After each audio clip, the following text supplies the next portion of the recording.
Shabbat Shalom, brothers and sisters. Greetings to the house of Jacob, the 12 tribes scattered into the four corners of the earth, and 144,000 who are among them being prepared for the final movements in Babylon's history. Greetings. And to the Gentiles who have received the Hebrew Messiah, the Lion of the tribe of Judah, to give glory to the Father by receiving his righteousness. Greetings. Blessings upon those that are working in healthcare and first responders who every day, including this Shabbat, are out here trying to save lives. And those that pick up garbage to keep streets and sidewalks and highways and parks clean. And those that make deliveries to make life more easier and convenient for us. Double blessings upon the men and women who are trying to help deliver and rescue the victims of child molestation and pedophilia, the victims of prostitution and child prostitution, the victims of pornography and child pornography, of human trafficking and sex slavery that is going on worldwide and in every state of the United States. And double curses upon the perpetrators, the perverts, and the profiteers who traffic in this human misery and make it continue. Finally, blessings upon the homeless. There are nearly 600,000 men, women, and children living outside on the streets of the United States of America, and millions around the world in similar or worse conditions, and blessings upon them, for theirs is the kingdom. Greetings to the brothers and sisters in the chat. I don't know how to make this picture a little clearer. I think we're just getting a bad video clearer. I guess that's better than being disconnected as we have been. But greetings, Heavenly Garden, Righteous is the Way, Brother Walter, Isha Shama, Stephen Kelly, Brother Gary Joseph, Superstar. Greetings to all of you and anyone else that would join. We're near the end of the book of Revelation. It's sad, I hate to come to the end, but the end is the best part. I want to first go through, before we go into chapter 21, which we're finishing chapter 21 today, but I want to just go through some things that we have learned. I want to quickly scroll through Revelation and quickly go through everything we have studied. Sister Wade, Brother Joe Curry, blessings on you and greetings. But the thing, again, that makes the Bible, the King James Bible, different from every other book is the prophetic utterance. There's a lot of books in the earth, holy, some considered holy and some not, that give instructions in terms of ethical, moral uprightness. And the Bible, of course, is the king of that. But aside from that, what makes the Bible different is it gives us the future. It tells us the past. It tells us where we are in the present. And it gives us the future. Okay? And so what we're going to be looking at in chapter 21, which we have started, in chapter 22, are the promises of the future. And based on what we have already studied and what the Bible has shown us in the scriptures, the future is not too far from where we are right now. Okay, it's not too far. All right. And so that is why we're living right now in the most stupendous period in the history of planet Earth. We're living right now, most of us are living at a time where you're going to see, without seeing death, Messiah and the Father. You're going to see stupendous things happen in the next 5 to 10 years. Things that have never happened on earth before. As a matter of fact, let's look first at Daniel chapter 12. Daniel chapter 12 as a synopsis, really, of what we're getting ready to see just over the next few years. Okay. Daniel chapter 12. And again, I apologize for the fuzziness of the video. I can't control that. but I'm glad you can hear me. But Daniel chapter 12. Daniel chapter 12. I'm going to read from verse 1 down to verse 4. Daniel chapter 12 from verses 1 to 4. Daniel 12, 1 through 4. And at that time shall Michael stand up, the great prince which standeth for the children of thy people. And there shall be a time of trouble such as never was since there was a nation, even to that same time. And at that time, thy people, by the way, I just want to let you know, it's Gabriel the angel talking to Daniel. That's what we're reading right now. It's the conversation that Gabriel is having with Daniel. A conversation that started in chapter 10, if you want to get the context. So here is Gabriel telling Daniel these things. So he starts off and he says to Daniel, and at that time, well, that time is what he said in chapter 11, which is the time in which we live. Okay, and at that time shall Michael stand up, the great prince which standeth for the children of thy people. So he's telling Daniel, the kingdom of Judah, Daniel, he's saying, Michael at that time is going to stand up, and he's the great prince, Daniel, that stands for the children of thy people. That is us. We are the children of Daniel's people. Okay, so he says, he standeth for the children of thy people. And at that time, and there shall be a time of trouble such as never was since there was a nation, even to that same time. And at that time, thy people shall be delivered, everyone that shall be found written in the book. What book? The book of life that we read about in the book of Revelation.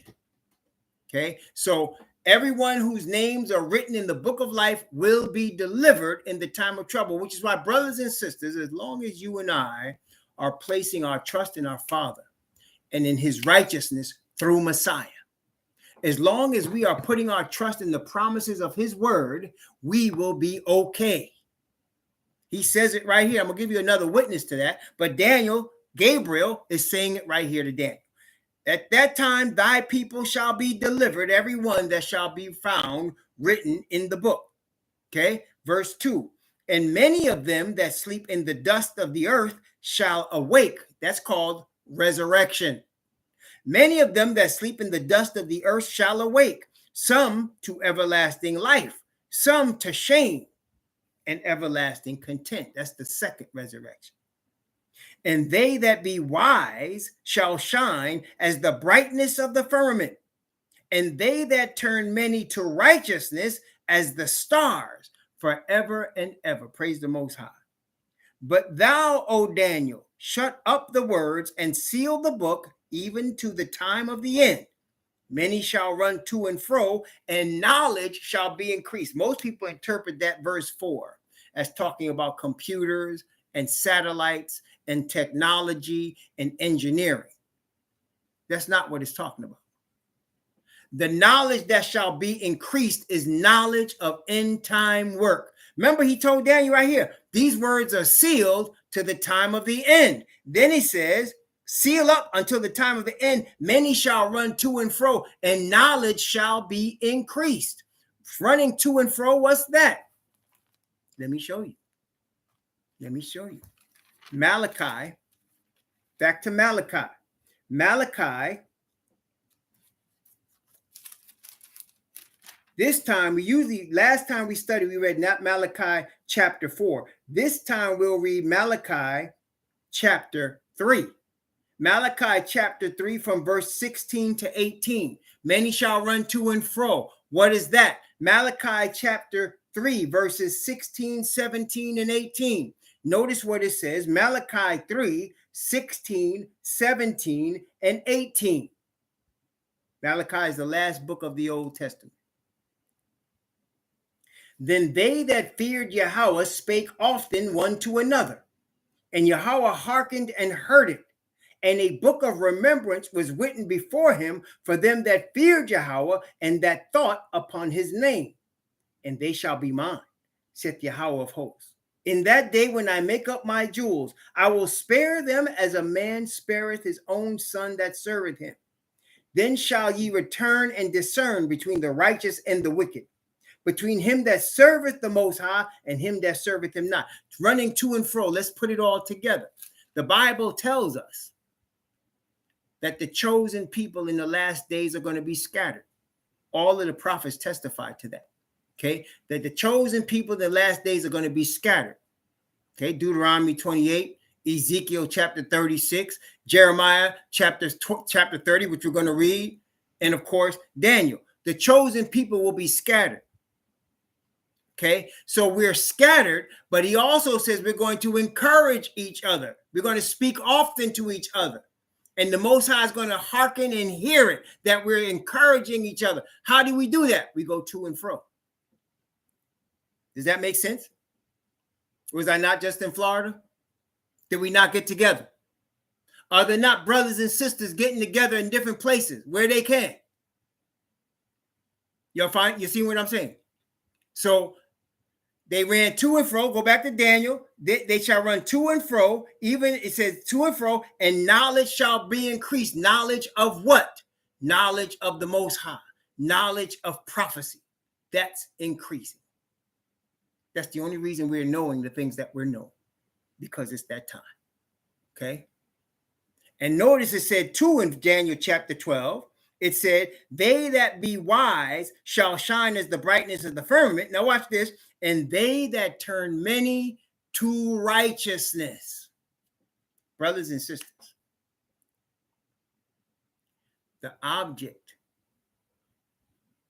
is righteousness. See, the Christians always talk about love, and love is important. But the great package that love comes in, the great package that mercy comes in, the great package that grace comes in, that package is righteousness. Righteousness is right doing and right being. That means you're in perfect harmony with your heavenly Father.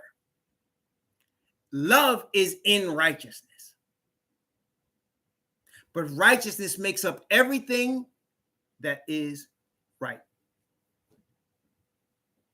Okay? Everything that's truth. The object is to have characters that are restored into perfect righteousness. So it says, they that turn many to righteousness will be stars in the kingdom. It is the spirit of righteousness that comes on us and causes us to be changed. It causes us to love. It causes us to move in wisdom. It causes us to gain understanding. It is the spirit of the Father's righteousness. That's why it said, they that turn many to righteousness. That's why Malachi said, I'm going to send you Elijah the prophet to turn the hearts of the fathers to the children and the children to their fathers, lest I smite the earth with a curse. Remember ye the law of Moses, my servant, with the statutes and judgments. That's all a part of righteousness.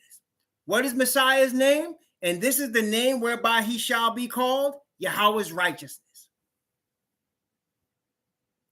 Righteousness is the thing. The gospel. I am not ashamed of the gospel of Messiah, for it is the power of Yah unto salvation to everyone that believeth, to the Jew first and also to the Greek. For therein what? Therein in the gospel, that message of Messiah, therein in Messiah's message is the righteousness of Yah revealed. That's the gospel. That's the Bible definition. Okay? Always, brothers and sisters, remember, we need Father's righteousness. We need that spirit dwelling in us to change us. If we don't have it, we're moving in the spirit of Asatan. Or should I say, let me put it this way. We're moving in our own spirit that can be easily manipulated by Asatan. That's a better way to put it. We're moving in our own spirit that could be easily manipulated by Asatan. Versus moving in the spirit of the Father as we have surrendered to him, that we will be moving in harmony with the Father of perfect righteousness and truth. Does that make sense, y'all? See, that's what we're talking about here. And we're right close. We're on the precipice of this right here. Wait, let me tell you. I was going to give you another witness. Jeremiah chapter 30. Jeremiah chapter 30. Jeremiah 30. And this makes it even more pointed. Jeremiah chapter 30. I'm going to begin in Jeremiah chapter 30, verse 1. I'm going to begin in Jeremiah chapter 30, verse 1. And I'm going to go from Jeremiah chapter 30, verse 1 down to verse 10. Jeremiah chapter 30, verse 1 down to verse 10. It's the same as it's the sister to what we just read in Daniel chapter 12. Okay, it's the sister verse. It's a second witness. Here's Daniel or Gabriel as a witness, and here's Jeremiah as a witness. Okay, well, we have three: Gabriel, Daniel, and Jeremiah. Here we go. Jeremiah chapter 30, from verse 1 down to verse 10. The word that came to Jeremiah from Yahweh, saying, Thus speaketh Yahweh Most High of Israel, saying, Write thee all the words that I have spoken unto thee in the book. For lo, the days come, saith Yahweh, that I will bring again the captivity of my people Israel and Judah, saith Yahweh, and I will cause them to return to the land that I gave to their fathers, and they shall possess it. And these are the words that Yahweh spake concerning Israel and Judah. For thus saith Yahweh, we have heard a voice of trembling, of fear, and not of peace. Ask ye now and see whether a man doth travail with child. Wherefore do I see every man with his hands on his loins as a woman in travail, and all faces are turned into paleness. Alas, for that day is great, so that none is like it. It is even the time of Jacob's trouble, but he shall be saved out of it.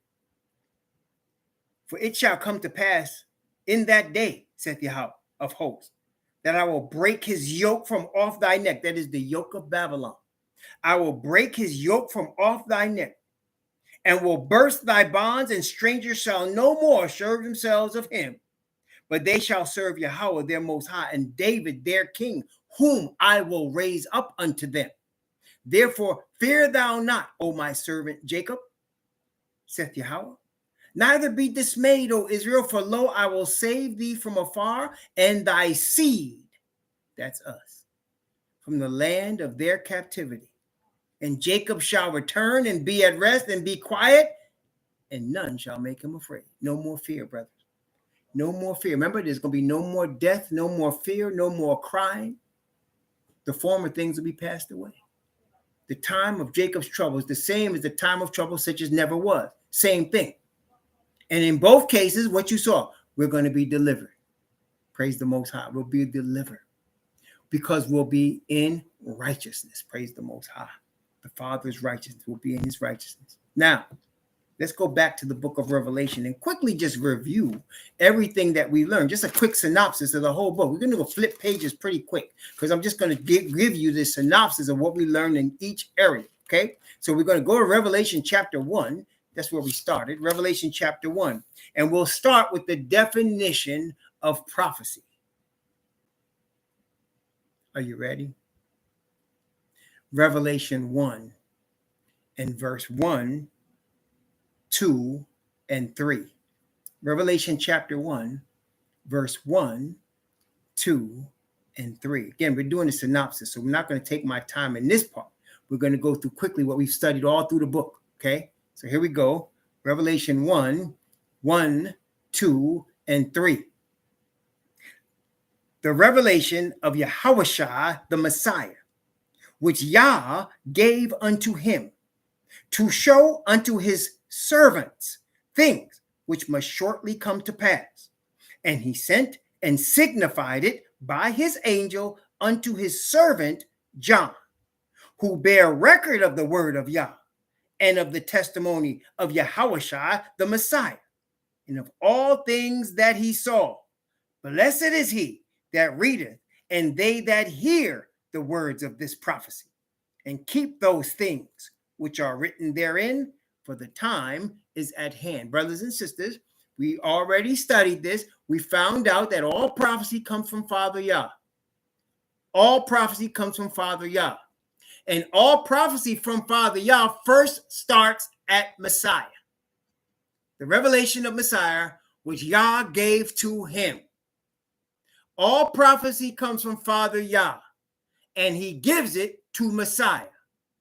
Messiah sends the message of the prophecy by a messenger, an angel, who brings the message to his servants and for his servants till the prophet receives it and disseminates it to the servants. The servants, as we have read, are the children of Israel scattered throughout the earth and the Gentiles that are grafted in among them.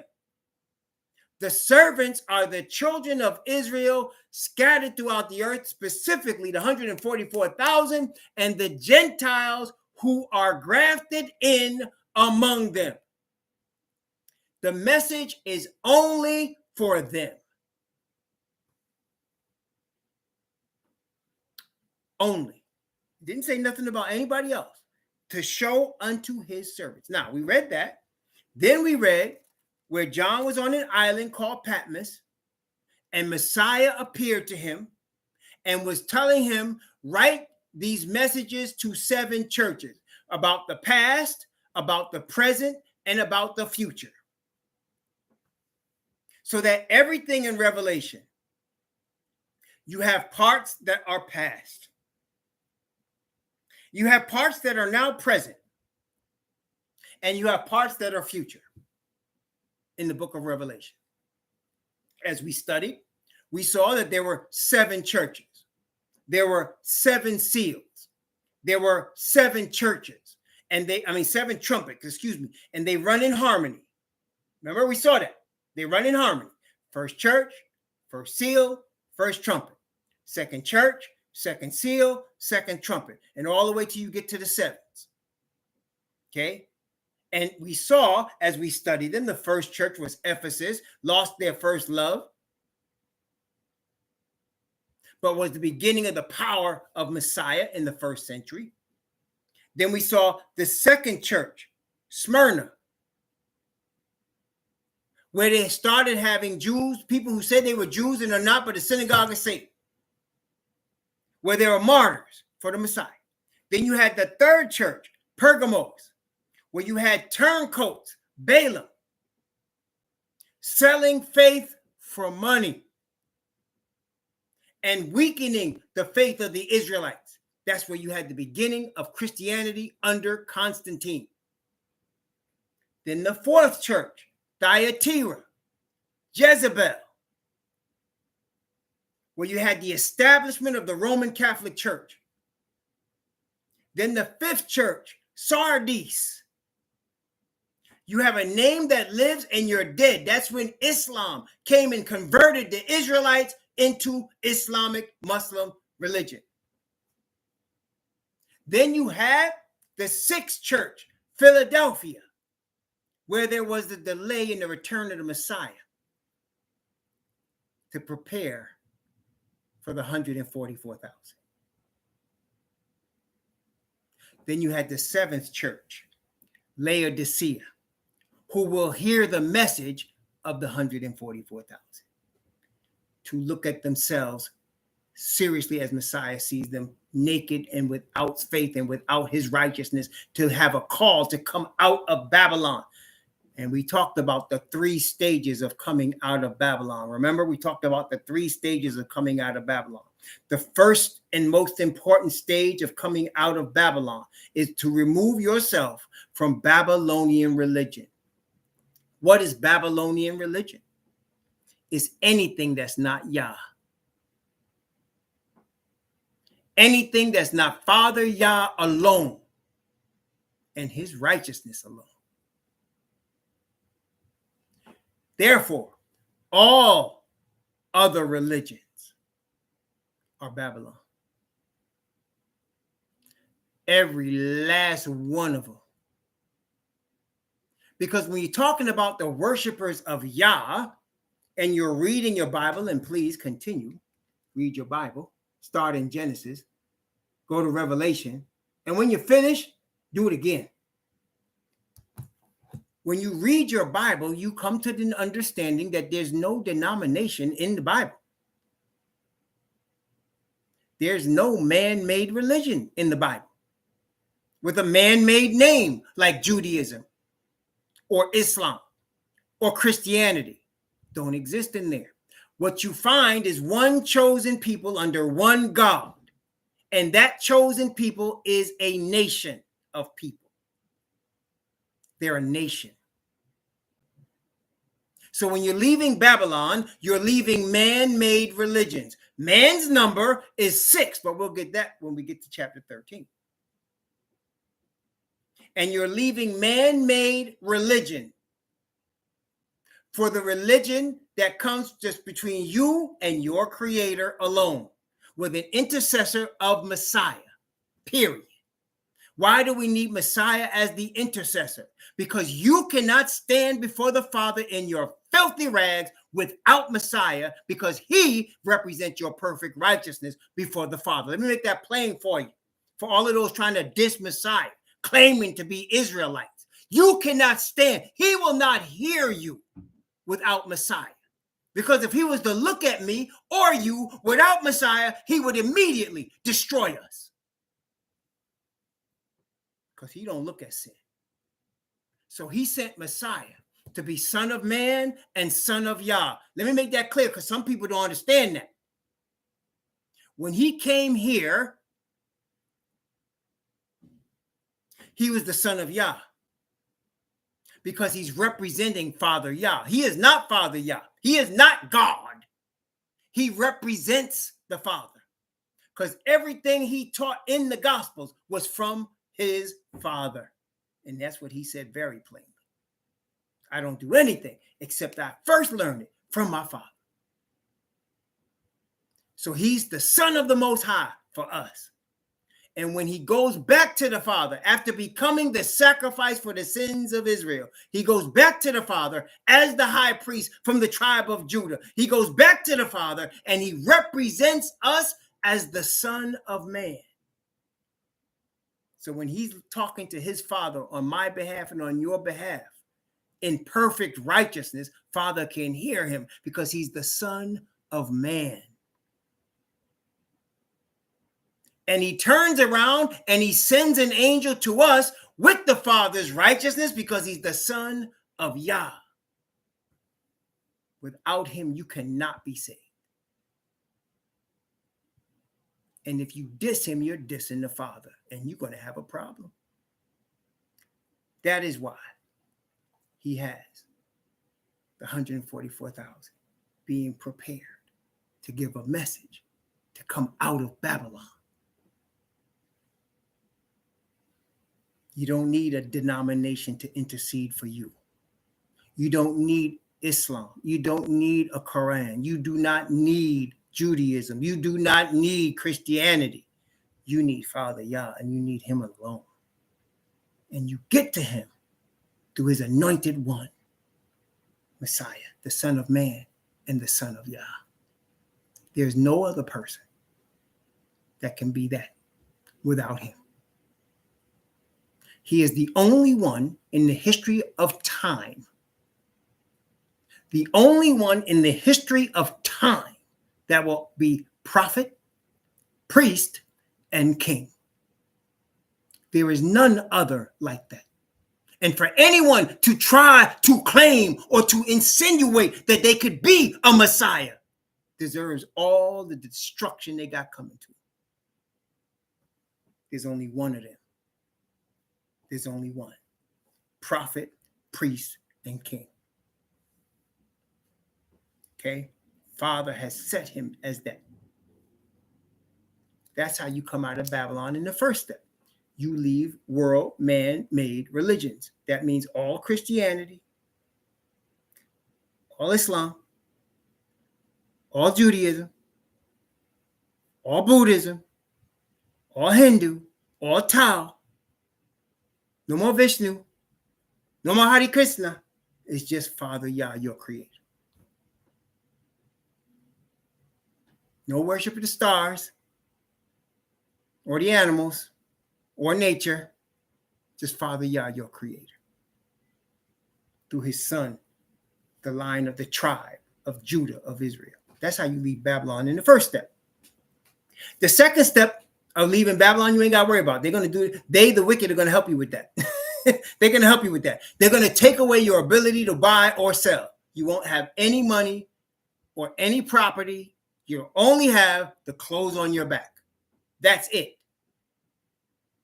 And Father will feed you and give you water and provide for you and won't let your clothes or your shoes get old, like he did for our fathers. That's the second way you leave Babylon. The second stage. First stage, you come out these churches and these false religions of man, and you just worship your Father. You and your Father with the Messiah in the middle. Okay? The second stage, they're going to help you with that. You won't be able to buy or sell. They'll take away your money, your apartment, your house, your mortgage, your pension, your Social Security, your job. They're going to take all of it. You're going to be forced out. You're going to be forced into the street. And you won't even be able to stay there because they'll try to kill you. So you're going to be in forests. You're going to be in deserts, in mountains, in jungles, depending on what part of the world you live in. Father will get you in all them places. And he'll provide for you. That's when it gets real. That's when it gets real. Brothers and sisters, it's coming quick now. The first and most important stage is to get to Father. Because you can get through the rest. Believe me, we'll all get through the rest once we get through the first part. That's the second stage of leaving Babylon. The third and final stage of leaving Babylon is when King Messiah returns. When King Messiah returns and brings us to the Sea of Glass, and the 144,000 are singing the song of Moses and the Lamb, and the rest of the crew has got their palm branches in their hands for the Feast of Tabernacles. Have mercy. Now there's no more Babylon. Gone. For good. That's right. When cousin Messiah come. When cousin Messiah come. That's the last stage right there. No more Babylon. That's it. No more whore. No more Babylon. No more mark of the beast. No more Babylon. Done. That's the last stage. Okay, that's the last stage. Praise the Most High. Okay, so the call is what comes first. So now we went through the 7 churches. Then we went through the 7 seals. The 7 seals represent the same time periods of the 7 churches, except they are all sealed on a book, the book of life. It's sealed with 7 seals. The book contains the names of the redeemed. The book contains the names of the redeemed. If your name is in that book, you good. If your name is not in that book, you got a problem. You're going to have a bad day. If your name is in that book, you're going to live forever. If your name is not in that book, your existence is very limited. Okay? Very limited. In fact, you will become a non-plus entity. And so we went through the 7 seals. And we got through each seal. Only the Messiah can open that book. Father only gave it to him, and he showed us that in Daniel 7. He gave that book, the Ancient of Days, which is Father, gave that book to the Son of Man, remember? And here, Father had the book in his hand and gave it to Messiah, the line of the tribe of Judah, is how they described him. And he is the one opening the book. Why?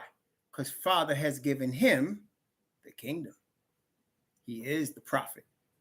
He is the high priest. And he's the king. There's nobody like that. He's our cousin. Why do I say he's our cousin for those of you that don't know? Wait, let me not even say. Some of y'all should say. I shouldn't be saying. Some of y'all tell me. Why is the Messiah our cousin, y'all? How could we call him our cousin? I mean, we acting like we related to him or something. Right?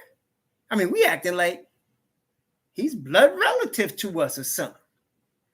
How is he our cousin? Come on, talk to me. How does that work?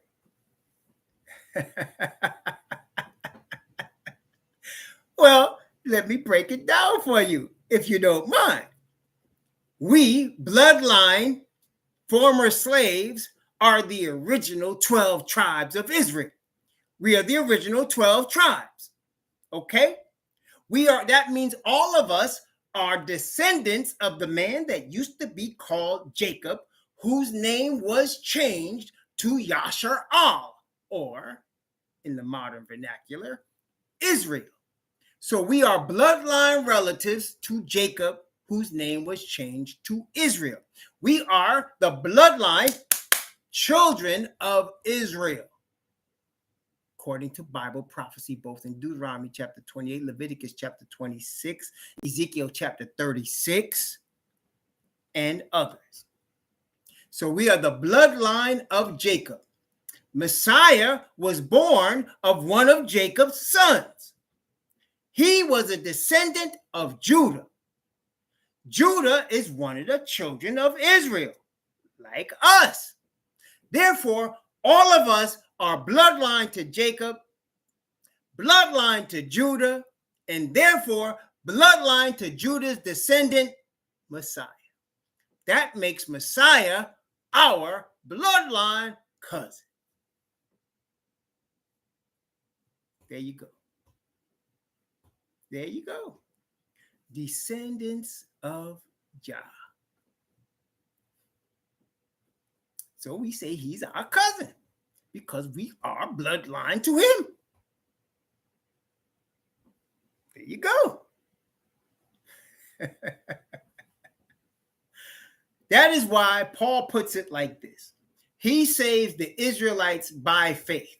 He saves the Gentiles through faith. He saves us by faith because we are his cousins. We the same fam. He saves the Gentiles through faith because through faith in him, they receive Father's righteousness and they get grafted into the nation. It says that. Romans chapter 2. He saves us by faith. He saves them through faith. Because we the cousins. We the fam. By blood. We adopted the Gentile brethren into the fam. They adopted into the fam. They rolling with us, right? Okay. Praise the Most High. All right. So we studied and we got to the sixth seal. And when we got to the sixth seal, we saw in the sixth seal, the book of Revelation, chapter 6. Isn't that interesting? Verse 12. Isn't that interesting? And we read that and we saw a description of the return of Messiah, didn't we? We saw a description of the return of Messiah. And then the question was asked, who shall be able to stand at the end of chapter 6 in the sixth seal? And we saw an angel that had a seal in his hand, and he was yelling to four mighty angels who were commanded to hold winds of destruction that would come upon the earth, winds of destruction that would bring the time of trouble such as never was since there was a nation. And he told the four angels, hold them winds, as he was ascending back up to the third heaven with the seal in his hand. Why was he doing that? Why didn't he stay and seal us? He said, hold them winds until we have sealed the servants of Yah in their foreheads. And these are the servants, he said. They are 12,000 from each of the 12 tribes of all the children of Israel. They're Levites, squared into the 12 tribes, representing all 12. You see, brethren, let me just explain this for some of y'all that may have a hard time with this, but we studied it all out. You can go back through. We studied it all out. Y'all know we did. And we didn't use no other book but this one. Am I right? Y'all could bear witness. We did it. Okay? Praise the Most High. Now,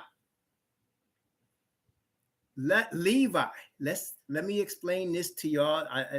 Some of y'all been reading your Bible, and I'm really, y'all don't understand how much joy I get in my heart when I'm hearing about y'all reading the word. Praise the Most High. Keep reading the word. Okay. Let's explain.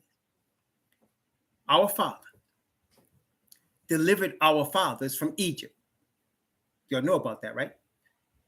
They put judgments on Pharaoh and on Egypt. And then in that last of the 7 last plagues, he put a curse on Pharaoh and Egypt's firstborn. Remember that? On the firstborn. And he said, you Israelites, I'm going to send a destroying angel. I'm going to kill all the firstborn in Egypt, every animal, every person. But you Israelites, if you have the firstborn lamb, listen now, a lamb of the first year, a male, you must kill that. And you take the blood of that animal and you sprinkle the blood over your doorpost and you roast that animal. And everybody in the house with you eats of that animal that night. And at midnight, I'm sending the destroying angel. And we were delivered. Our fathers were delivered. So the Most High said, I'm going to sanctify, listen to me now. Listen carefully, please. I'm going to sanctify the firstborn of Israel. And he said, I'm taking Levi's tribe for my firstborn. You're hearing me? Wait, you're hearing me, right? Wait.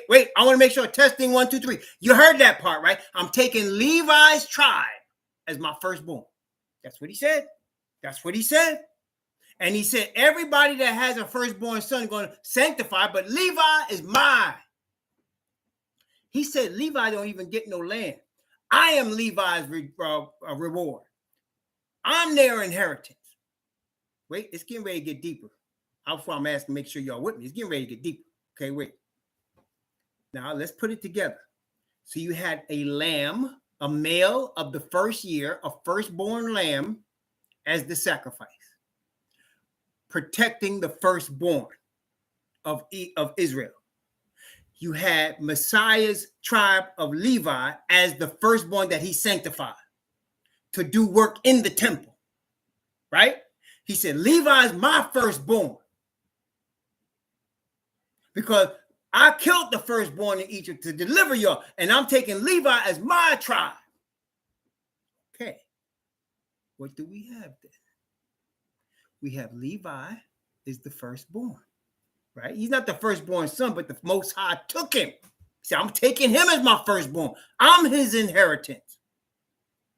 And then we had the line of the tribe of Judah as the lamb that protect the firstborn.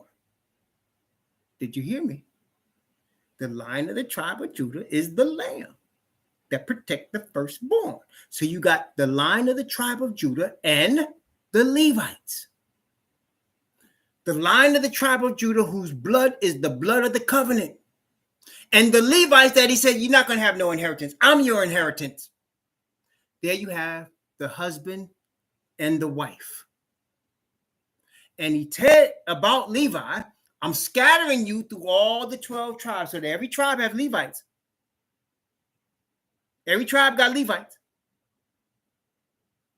Okay?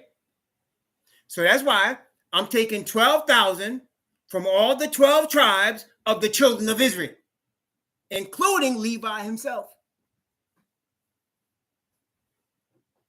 Y'all following that? So the lamb is Messiah, and the firstborn that he set aside to represent all the firstborn of Israel is Levi. So you got Messiah and Levi. You got the husband and the wife.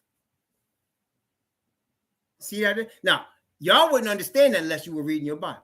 I think I can say that. I think I could confidently say that. Y'all would not understand that, except we were reading, we were studying. Were we not? We were studying this, right? That's where we got it. I didn't get it from nowhere else. There you go. There you go. Did we read Ellen White? Did we read Joseph Smith? Did the Torah tell us that? How about the Apocrypha? Did any of that give the information that I just shared with you? There you go. Read your Bibles, y'all. Read your Bibles, man. It's all in there. So wait. So now those are the servants that are getting sealed to bring the message of righteousness to the land, to the Israelites in the earth. I am appointed as a teacher because some of y'all are going to hear this teaching and are going to be able to run with it. Praise y'all. Some of y'all are going to hear this and you're going to be teaching. He's getting it ready. Yes, because it's time. It's coming, brethren. Now, where you are. Okay, so then we saw that in Revelation chapter 7. Okay, we saw that. Then we went to chapter 8 and we saw the seventh seal. Remember the seventh seal? The seventh seal, silence in heaven about the space of half an hour. Half an hour in Bible prophecy is 7.5 days. 7.5 days. Interesting. That's about 8 days. And what is the last feast of the year? Where you gather in all of the wheat and separate out the tares? Which one is that? The Feast of the Tabernacles. 8 days. The first day is a Sabbath, and the 8th day is Sabbath. 7.5 days. There you go. Then we started on the trumpets, and we went through the 7 trumpets, and we saw the same thing. We saw the apostasy in the first century. We saw Diocletian. We saw the rise of Christianity and the rise of Roman Catholic Church. We saw the rise of Islam. We saw that. We saw the time period of the 150 years of the fight from Islam and the Ottoman Empire against Rome. We saw it down to the day, did we not? We saw it into 1844. Yes, we did. We studied it. That's what we did in the book of Revelation. And we saw that you and I are part of the 6th church and the 6th seal and the 6th trumpet. We saw it was in the 6th trumpet that Messiah said, there shall be time no longer. But in the days of the 7th trumpet, when he shall begin to sound, the mystery of Yah should be finished, which he has showed to his servants, the prophets. What's the mystery that nobody in the earth knows but Messiah that he's going to reveal to us? Come on, y'all, talk to me now. What's the mystery that he's revealing to us now that nobody in the previous part? Listen, nobody in history knows what we know right now. And this is the most important thing. Tell me now, come on now, what was it? That's exactly right. The return of Messiah. Nobody before us knew this. Did you hear me? Think about that for a second. Just meditate on that. Nobody before us. And even though I'm verbalizing it now, somebody out there saying, but nobody knows the day and the hour. Well, we studied it out, didn't we? We studied it out. I'm not guessing. Am I not? I'm not guessing. We studied it out. You see, New Testament Christians will not know what I'm saying. They will have no understanding. And people that say, well, we only follow the Torah, you have no idea what I'm talking about. You need all the Bible to understand what we just found out. That Messiah is going to return in the fall, in the autumn, in the 7th month, in the 15th day of the 7th month. We just don't know the year yet, but we're closing in on that too. Father's going to show us. He's showing us now. Prior to now, Martin Luther King didn't know this. Fred Hampton didn't know this. Malcolm X didn't know this. Marcus Garvey didn't know this. Frederick Douglass didn't know this. None of the empires of Africa knew what we're talking about right now. None of them. We've been given this knowledge because we're at the end, brother. We're at the end. He said, in the days of the 7th trumpet, when he shall begin to sound, the mystery of Yah shall be finished, which he showed to his servants, the prophets. There shall be time no more. Remember? No more time. See, he has a limit on time. The limit is 7,000 years. No more time. We're in the box called time right now, but he about to break us out of it. Praise the Most High. So we saw that. Then we saw the 2 witnesses. Let me do it right. I don't want nobody say I'm doing any, what you call that? I'm not doing no Masonic signs. The number 2. 2 witnesses. which we recognize as Moses and Elijah. Moses and Elijah, are they coming back? No, they're coming back in the spirit form of the 144,000. Moses and Elijah bearing witness for 3.5 years, for 42 months, for 1,260 days, same time period, the 144,000. Bearing witness, that's the call to come out of Babylon. In sackcloth, praise the Most High. Praise the Most High. There you go. That was that. Then we saw the seventh trumpet.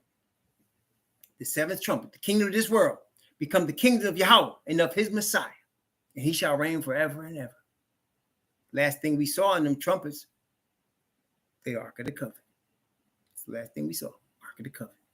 Praise the Most High, which is a representation of righteousness.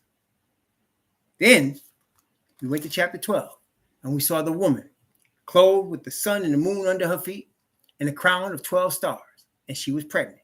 We saw that was Israel, Yashar Al, right with the Most High, having a child. The child is our cousin, Messiah. We saw that in Revelation chapter 12. We saw that the enemy, Satan, was trying to kill him. He failed. We were taught in Revelation 12 that Satan was thrown out of the third heaven with a third of the angels, and he deceiveth the whole world, except the remnant that keep Yah's commandments and wear his righteousness, which is the testimony, the bearing witness of Messiah. See, again, let's talk about it. The gospel of Jesus Christ. Okay, that's how you're used to hearing it from Christianity. The gospel of Jesus Christ, right? I am not ashamed of the gospel of Christ. Gospel is a message. It's a good news message, but it's a message. Okay? The message of Messiah. What is the message of Messiah? It is power to reveal Father's righteousness. Okay? So when Revelation talks about they that keep the commandments of Yah and the testimony of Messiah, that is, we are keeping Yah's commandments by the message of Messiah. The message of Messiah is the power to reveal Father's righteousness. Let me say that again. It's very important. Okay? Revelation 12:17. And the dragon was wroth with the woman and went to make war with the remnant of her seed, which keep the commandments of Yah and have the testimony of Yahushua, the Messiah, or Jesus Christ. Testimony means witness. Messiah is giving a message. That's the gospel. He's bearing witness of the power of Yah, in which Yah's righteousness is revealed. So we obey Yah's commandments by his righteousness, where we receive that testimony from Messiah. There you go. Remember that, brethren. You and I and nobody receives righteousness of our own. We don't deserve the perfection of righteousness Father has given us, but we receive it in order to give him glory through obedience. That's the most important message in the whole Bible. The message of Father's righteousness given through Messiah. That's Revelation 12:17. That's why he's wroth with us. That is, the dragon is wroth with us, because he deceives the earth, but he cannot deceive those that are under Father's righteousness. Okay? He cannot deceive those under Father's righteousness. So we saw that. Then we went to chapter 13, and we saw the beast, which dragon gave it power, seat, and authority. The beast, which is the Roman Catholic Church and the leadership of Christianity and the leadership of the elite of this world. Remember, Gog, the chief prince of Meshach and Tubal. Remember that? Gog, the chief prince of Meshach and Tubal. And we saw that this beast of the children of Japhet had crowns, had 10 horns, and had crowns on the horns.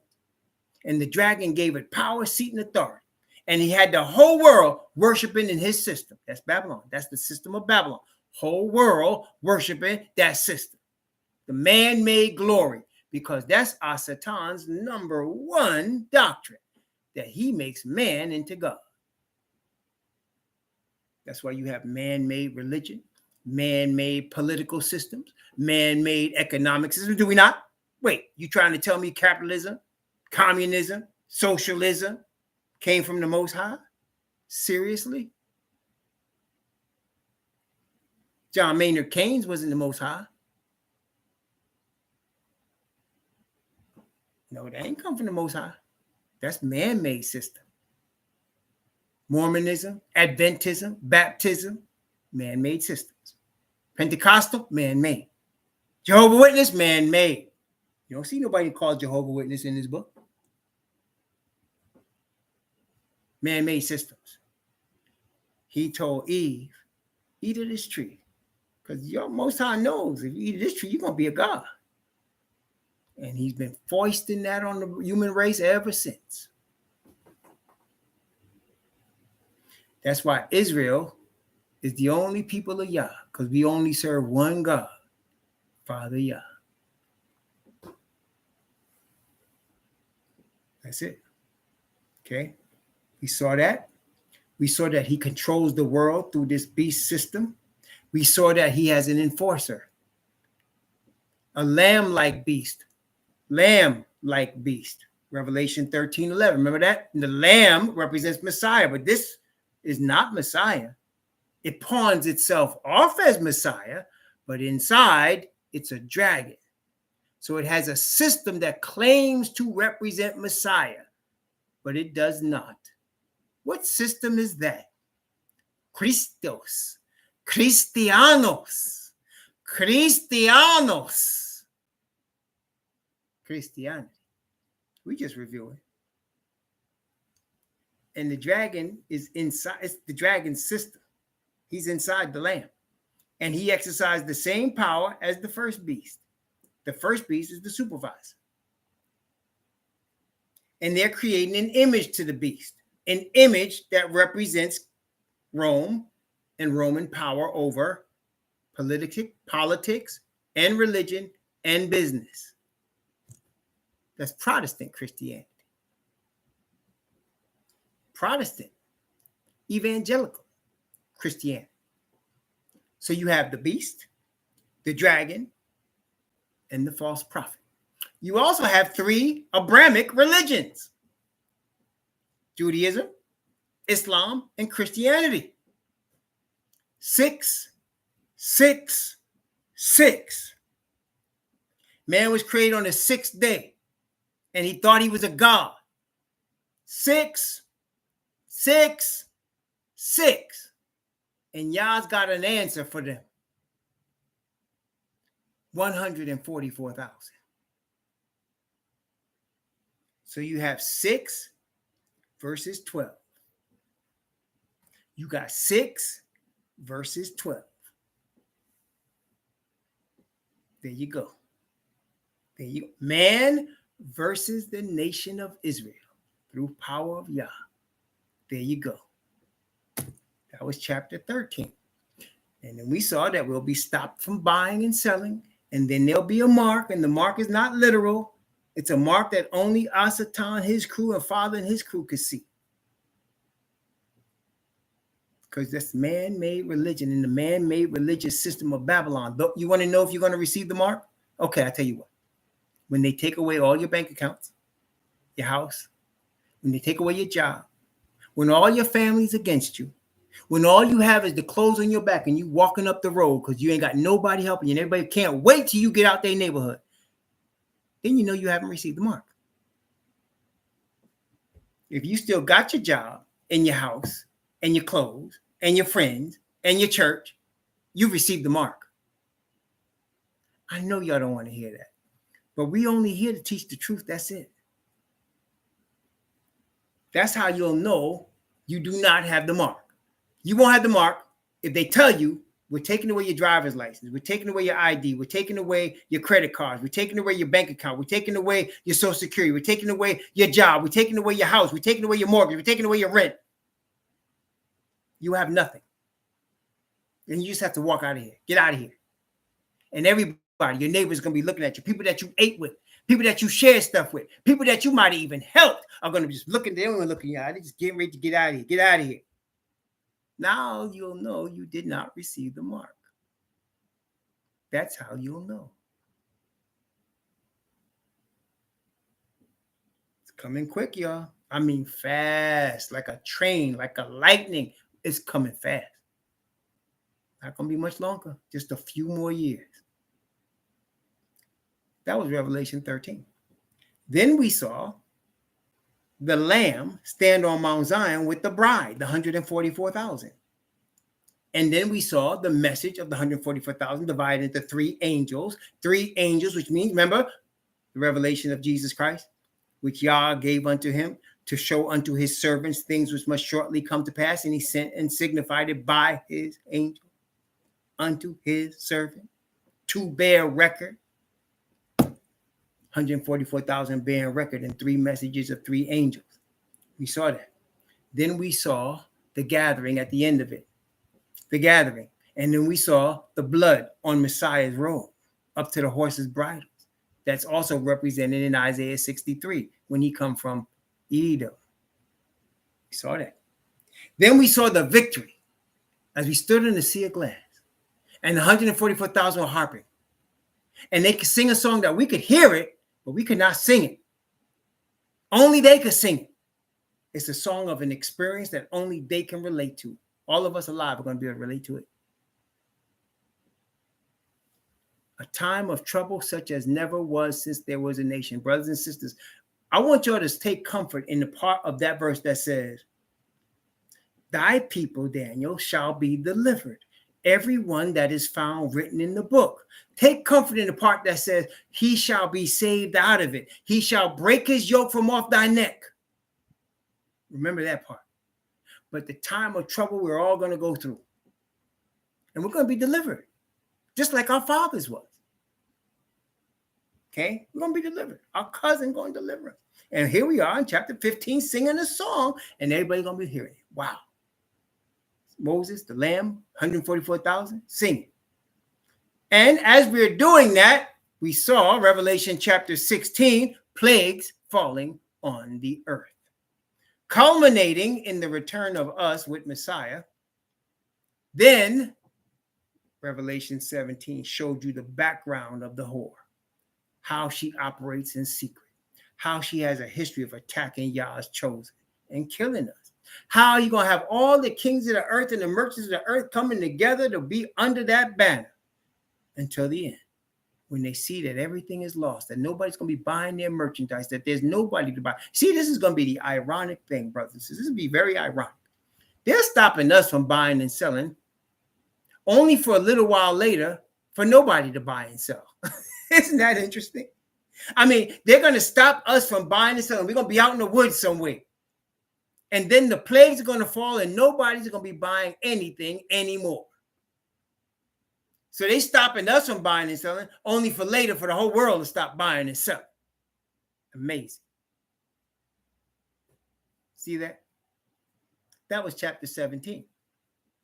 Then chapter 18 shows the message of the 144,000 in the seventh church to the members of Israel, the scattered flock in Babylon, to come out of her, come out of those man-made religions.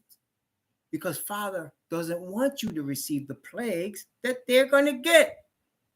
He wants you to separate from them because then you won't be accounted as being partakers of their sins. Because if you're a partaker of their sins, you will receive their plagues. And he doesn't want that for his people. So he's calling you to come out of those churches, come out of those religions, come back to your Father.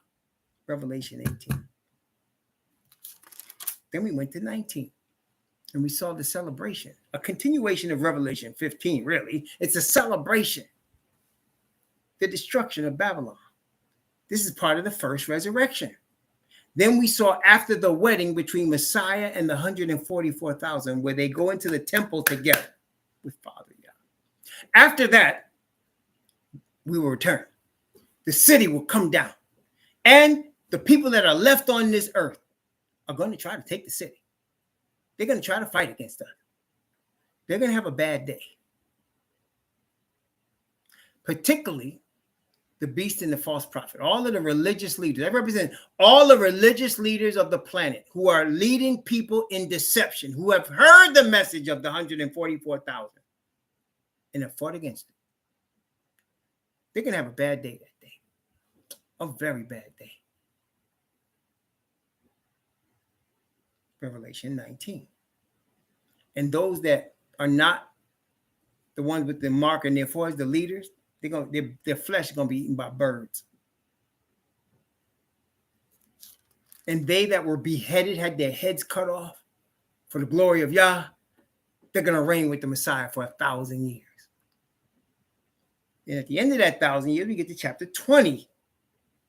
And there's a second resurrection. Now, all of the lost from all ages except for Babylon. No more Babylon, no more beasts. They're not coming back. False prophet not coming back. But all the rest of them that was in Babylon, all of those sinners from thousands of years come back. And again, here come Asatan out of his pit. And they're going to again, for the last time, at the end of a 7,000-year period, try to take the city. This time, it's a very bad day. Because they go into the lake of fire, never to exist again. Never to exist again. Ever. Never, ever. And then the earth will be cleansed from the stench of them. It'll be as if they never existed. The only way we will know that they ever existed are the marks on Messiah's hands. As Zechariah said. Let's look at what it says in Zechariah chapter 13. Zechariah chapter 13. Zechariah is the next to last book of the Old Testament, Zechariah. Next to last. Malachi is the last book, but the next to last book is Zechariah. So look at Zechariah, the next to last book. Look at chapter 13. Zechariah chapter 13. Zechariah chapter 13 and verse 6. Zechariah 13, 6. Zechariah 13, verse 6. What does it say here in Zechariah 13, 6? Well, let's take a look at it. And one shall say unto him, what are these wounds in thine hands? Then he shall answer, those with which I was wounded in the house of my friend. That's the only sign that you'll know that sin never existed. You won't know otherwise. Everything will be brand new. You will be brand new. I will be brand new. Our bodies will be brand new. Trees will be brand new. The sky and the atmosphere will be brand new. It'll be as if sin never came, except for the marks in his hand. That's how we'll know that something happened. Other than that, there'll be no sign of it.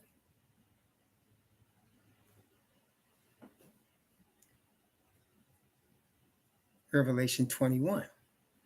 He describes the city. He tells us how there'll be no liars coming into the city, no whoremongers, no unrepentant sinners, and that there'll be no more crime, no more death, no more pain, no need anymore for hospitals, no need for police, no need for pills or drugs, no more sickness, nobody ever crying, no more need for tissues, nobody crying. No band-aids, no more pain. Oh, but we'll feel. Oh, we will feel. We're going to feel intense love. Intense love. Intense righteousness. Intense sweetness and joy. And eternal peace. That's where the city comes. That's chapter 21.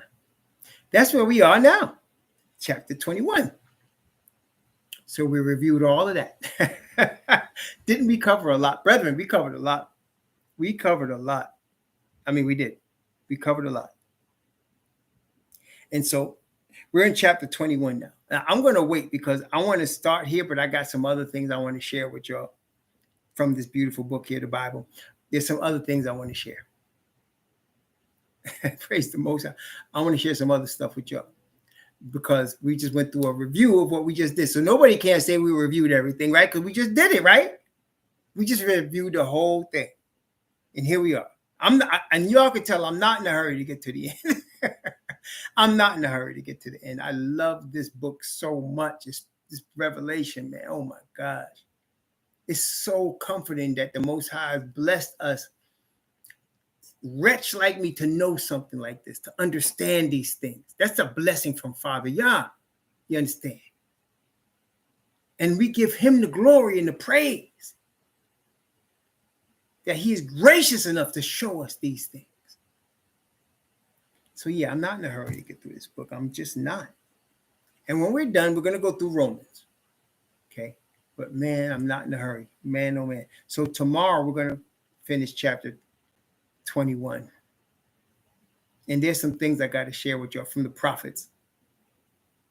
Chapter 20. Matter of fact, here's some homework. Here's some homework. I'm not even going to tell you. Well, all right, let me give you some hint. Okay?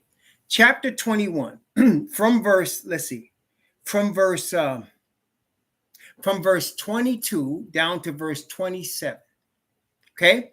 Chapter 21 of Revelation from verse 22 to 27 can be found. I'm going to give you two witnesses where you can find chapters and verses that pertain to this.